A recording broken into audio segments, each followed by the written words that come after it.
Yo, what's up, everybody? STS here. Welcome to another brand new episode of Slam Movie Reviews. And I got my friend here, annoying Zach. Okay, this workshop. But actually, before we do this review, after the Phantasm, after we get done with this whole Phantasm series, I'm thinking about making not a channel, but just my next videos will be on my channel, but it's going to be called Versus the Movies. It's basically going to be another movie review playlist. But it's going to be, I've done views before, my reviews, with simple reviews to slam movie reviews with people involved. But Versus Movies is going to be me with someone else. Zach's going to be he's going to be my main co-host here with me. But every so often we'll change it up. Yeah, but it's going to be First the Movies. But it's going to be my movie series with people, with not just me, just with someone else in there. But that's what I wanted to do. So, but after we do this series, we are I'm finally using the 5-movie Phantasm DVD collection, and we are at Phantasm II. Phantasm II. Now, this was 10 years after the original classic, and this one right here is the first time I watched this, and I don't know, probably since '99 or 2000. And this is my first time ever watching it. You know, we saw Phantasm, I think, last week or something when it was. 2 weeks ago. Was it 2 weeks ago? Yeah. Or was it a week ago? It was 2 weeks ago. 2 weeks ago. It's something right there. I'll find out later. Time's gone by fast, bro. I know. But we were going to watch another movie, but as you know, I wanted to finish up the Phantasm series. We got 3, 4, and 5. No?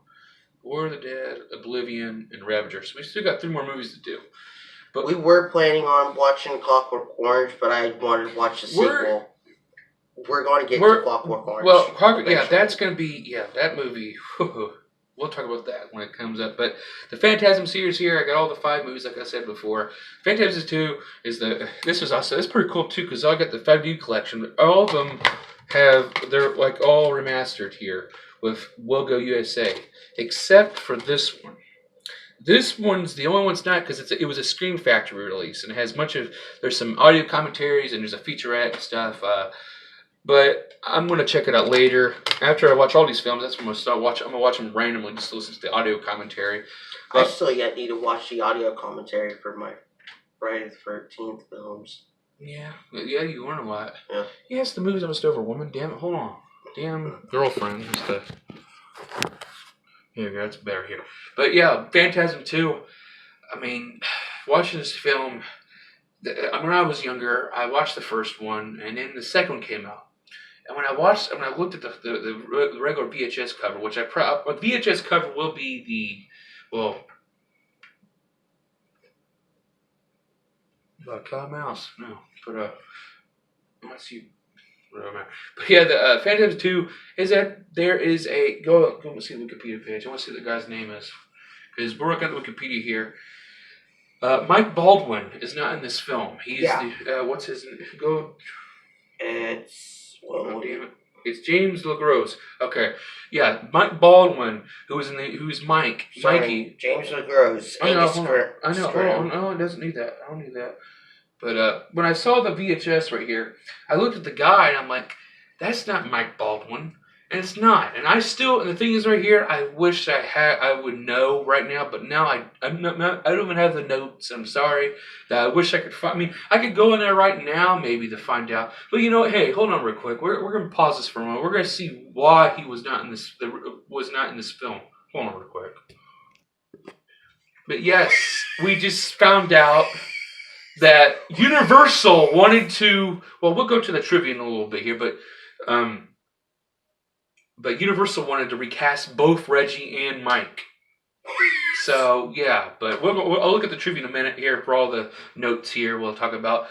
But yeah, Phantasm II, just shut the fuck up.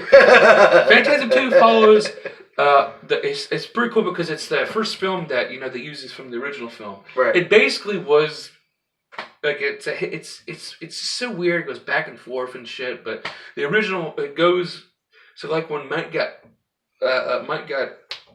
pushed in the original, the ending, that's what it started. And there's Tom Man with his fucking Goombas and whatever the fuck Sand people, whatever they were, Goomba Ox or whatever Aquas. I don't know what the fuck they're called. Oh, there's my medicine I've been trying to find.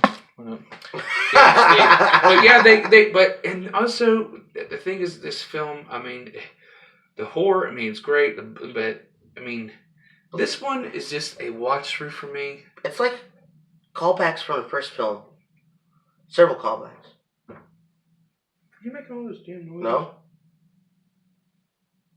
You what? No. But this film compared to the original, I mean, it's 10 years later. I like that. I mean, just the way the film was, and the way that the imagery and stuff was great.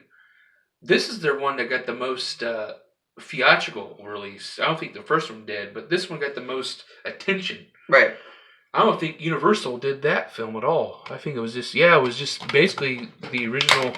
Well, maybe the first one did too, but I don't remember. But they introduced this Lisa Reynolds character. She has a psychic link with him, with Mike. Yeah, and it's when it first starts. Is she's like, oh, where he's having dreams of all these people and how they all die and stuff. I mean, that's one thing that Phantasm gets its con. It's like Freddy Krueger. It's like what you see in Freddy Krueger movies. Yeah, but I mean, they had this. It's so fucked because first the guy Mike LeGros, I don't really care. I liked seeing Mike Baldwin. Because when I watch this, I mean, it's a fucking watch through movie for me. Definitely Terry, but this movie, I mean, the horrors and stuff. They have a second link. They don't even meet until like 57 minutes in. And there's all these ghost towns and shit. They go and they want to go after the tall man. First, Reggie doesn't believe him, but then he does believe him because it was a dream. No, it wasn't a dream, and all this shit. It's all this fucking fuckery that you're so fucking confused and shit. I mean, and then it's just like the last movie. Well, the original, but here's the thing: is that the original was a cult classic, and also I was so used to the grainy picture, and this picture's so different. It's 10 years later. It's like shaky throughout the whole film. It's shaky. Well, but that's like my only complaint throughout the film. And then they go for these ghost towns, which the tall man's already devoured, and then they have Lisa's her grandmother. And sorry, spoilers here. Sorry, full on death spoilers. Angus Scrimm doing his thing here, 10 years later. I think he's in his 60s here. I don't know. He was in his 80s when he died. So maybe he's in his late 50s or his early 50s here. I don't remember. Will you quit doing that shit? Fucking bastard. But, I mean, I love Reggie Bannister, the ice cream man, whatever. He kicks ass. I mean, he reminds me of Bruce Campbell. I mean, Ash. It reminds me of Roddy Piper's character in that one movie. Daylit. You ever saw that movie? Yeah, I saw it. Yeah, I saw it too. I did. That's why I brought it up, because I couldn't think, what was that one movie that... They Live. But he wore the glasses and he saw the aliens and shit. But the thing is, back to Phantasm, just... They go for these towns. Oh yeah, Mike was he was in a psychiatric place. Morningside movie. Yeah. There's another callback for you. Morningside Cemetery, and then Morningside. I mean, yeah, I was just paying because that's where he's from. I think Morningside was the town. I think. The attitude. I mean, it's just. I mean, the whole Lisa thing. I don't know. Then her grandma dies, and then. And then she comes back as this little. Sand people it goes back and forth. I mean, the kills are and the pink blood's back or where the fuck that fluid is. Pink, yellowish. You got the same guy who is working with Tom. Here's those things too. Tom and his fears. I mean, this is what villains are to their people. We serve you and stuff. But then again, he'll kill you if you're weak. Like the Silver Spears, there's that fucking guy who died 3 times. He got burned and embalming. And then he comes back with nothing. How the fuck does that even happen? And then he has one arm. And then the Silver Spears finally get him. And then... Yeah, how the fuck does he come back? He was killed 3 times. That's one thing that bothered me in the film. Good scares. I mean, there's good scares. The music's great. I mean, I liked how to listen to the electric more of the Phantasm theme. That theme never gets old. I mean, that's what maybe saved this film for me. I mean, but they get through, and then fucking Reggie meets one of his fucking, what Mike saw in a dream that she was dead, but then she's not. They go to, let's go to my uncle's house. It's all fucking. It's fucking deserted. The whole town is deserted. These towns are. It's where the fuck are they at? Are they at some fucking studio? I mean, it's nothing's hardly explained. And then you see the graveyards all digged up. Well, I mean, yeah, because the tall man, they go for these graveyards and because the tall man, they're trying to find him, and he's been destroying. He's the eater of worlds. He's taking them and using them as their slaves, killing us and treating them as his fucking bitches. I mean, it's just like I said again, it's a watch through movie here. It's the first. I mean, just from watch it now. I mean, the first one still beats this one because the first one's a classic. I mean, it's still, it's dreamy like sequence and shit. But I mean, the reason why that one delivered because it was such a cult following film, and also it was an introduction for me for the Tall Man, and it was an introduction to an awesome series. But some movies are just shit. But I mean, I still can't figure out that one scene where he puts his hand through the window. The mayor. No normal man could go. Oh yeah, and then pain. I mean, but then they meet up, the girl and him, and then after her fucking grandma gets kidnapped and killed by the tall man after she kills. And you see the drunk priest try to help, but he was the first guy to get hit by the spears. I liked how the balls came out though. I mean, it was pretty cool though. It's like Alien. Yeah. Like Alien movies, like. I mean, I hated those scenes in Alien, but I mean, it's just back and forth, and then the action. I mean, the scene with Reggie, I like when Reggie fights the whatever guy with the gas mask, and that was a scene. That was a badass scene. I love that scene. You hit him in the dick though. He hit him with the dick. It's like. And you're like, oh no. It wasn't that bad. I was holding my penis when I saw that. I'm like, no, I don't want to lose my manhood. Look at the camera. We have to we're on video. Look at the camera. Right. But they find back in his underworld. Like we couldn't see that again. It basically felt like this film, because it got big marketing. I think I don't know if it did or not. But this fucking film, like it was it was like redoing Phantasm in a more darker. No, like in a more some of the spots they did were kind of like when they went back in the underworld. Reggie's looking at those bubbles. Those little alien. Yeah, things. like we did in the original and stuff. But he's really seeing it. This planet time. that he was in, it felt like you were looking at hell, but. All right. Purgatory. I don't know, but then again, it's Tall Man's. He's an alien. That's what he takes our bodies. He's not like I don't know. Like the key line was this: you think you die, you come to heaven. You'll come to us. But at the very ending, I mean, just like they did the original, they took first of all that bitch alchemy. Or Chimmy, she's a chemist. They had the chemistry, like, let's just put some chemistry puns in this woman's name. She was the chick that they took around. Let's see the most awkward fucking thing is, this chick was trying to bang Reggie. Reggie, and then she's riding her like a freaking horse. She's a like fucking a bull. He should have known that something was fucking wrong with her. Just wait till Zach sees Lord of Dead 3 or whatever, or Lord of Dead Oblivion with the black chick with the exploding sphere titties. Wait, what? Wait until this. Damn it, my girlfriend's trying to call me, but no. Wait until he gets to see the titties, the silver seer titties. Wait, what? Yeah, you'll see that in the next one, I think. Because I think that's the Lord of the Dead. But the ending. She picks him up. Tall Man gets. I forgot. Fuck off! I'm doing a fucking video. You should know that. God, this woman does not learn. But the Tall Man died, and from the first one, he never really did. He got stuffed in that. The dream light. He got stuffed in the fucking dirt. Mm-hmm. Remember? And then what about this one? They put some ass in this machine. This woman's crazy. This one. I say woman. He got killed, and they put ass in this machine and she was going to take him. He got the woman Lisa. Oh my God! I'm making a video. But she keeps messing me up. She keep doing it. But the acid they put in or something, but the Tall Man got her and was going to put this thing in her. Well, then they put it back in Tall Man, and then he doesn't know it's fucking acids in the thing, and then. Here comes the fucking gushy shit. Like the fucking. What's your thoughts about this fucking yellow blood fucking? It looks nasty as fuck. I know. It's like the first, remember the first one? He cuts his fingers. Yeah, I wasn't. It's like mustard, honey mustard. Yeah, it's like some honey mustard shit. I'm not really. I wasn't. But the killing was all right. But is he dead? Oh no. But then they get picked up from her because she came out with a car, broke down, and took the hearse. And hot wire. Ooh, thinking we're not so stupid, or I was stupid. Like, and then look, and then they picked her up. Oh, hey, where was you guys at? How the hell she knew? She knew that we were there. You know, how the hell? Or unless, everything's dead here. Oh, the graveyard's the place to go.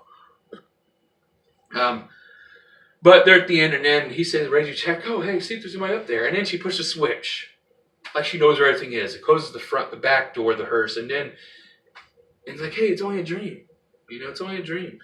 But then they kind of reckon, and Reggie's outside. He's dead, or is he? I mean, it's fucking weird because I've seen all these films, and Reggie's in all the fucking films. And this one, I mean, what was that? The dream? I don't know. Oh my God, this woman. But he's like, oh, is this a dream? And then it has Tom opening who he manifested to that woman. The woman manifested to him. No, it's not a dream. And then he gets him out the window. Like, well, his little demon midget fuckers has Lisa and Mike, and it goes, yeah, the good outro. It's just a dream. Pull your window. Well, I mean, okay, but what did you think? What do you think this was alright? I thought it was compared to the first one. Compared to the first one, I thought it's okay. Yeah. I'd say it's a solid movie. It has its ups and downs. But the first one is still better than still better. Yeah, just the way the sound. Yeah, okay. Yeah, that's what I thought about it. And now we're gonna do some trivia real quick, which I should do all the time. Let's see here. Well, I hate your damn. I know. Samsung. Oh, here comes a fart. All right, we got 34 facts here. Trivia. Brad Pitt auditioned for the role of Mike. I didn't know that. This was the lowest budgeted film Universal produced in the 80s. Wait, what? Yeah. Universal? Yeah. Reggie Bannister had quit acting in the 9 years between Phantasm and Phantasm II, and he worked for a time at a funeral home and assisted in buying bodies. Reggie Bannister did all of his own stunt work for the film, except a scene where he has to jump over a chainsaw, which they wouldn't let him do. The film's $3 million budget was 10 times larger than the Phantasms. It's the big. See, that's what it was. It felt like off. No, it felt great. I'm just saying, it felt the way the quality was. It's because it's the highest budget ever. Reggie Bannister's wife was present on the set of the David Bannister's love scene. Hey, Rob, she's back. Oh. Love scene. He didn't even have a love scene. Love scene? I don't know. Let's see here.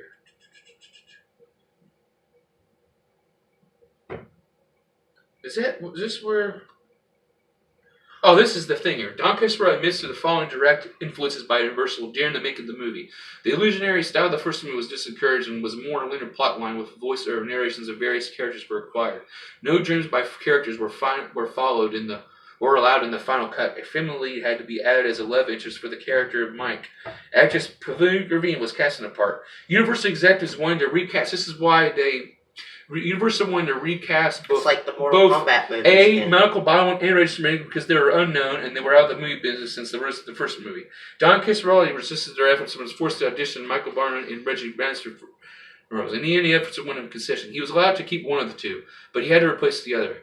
Coscarelli chose to keep Bannister and cast Jam LeGros in Baldwin's place. So there you go. Universal wanted to recast every fucking thing because they were unfucking known. Well, that's the thing. Don Coscarelli has revealed that some elements of the movie were influenced by Stephen King, especially from small aspects from the movie. It sounds a lot like Stephen King wrote? Yeah, I don't know. Yeah, here's what we saw. At around 1 hour and 11 minutes, there's a scene showing one of the tall man's henchmen smashing bone fragments with a hammer to be mixed with ashes placed in an urn. The cremated remains are found in a bag labeled Mr. Sam Raimi. During production, director Sam Raimi made the appearance at a shoot for Phantasm II. Raimi later directed Darkman at Universal Pictures. So, I mean, there's a lot of fucking history here. I'm just trying to look if there's any. Due to its missing look and killing properties, the cast and crew jokingly used to refer to the gold sphere as the Rainbow Sphere during filming. My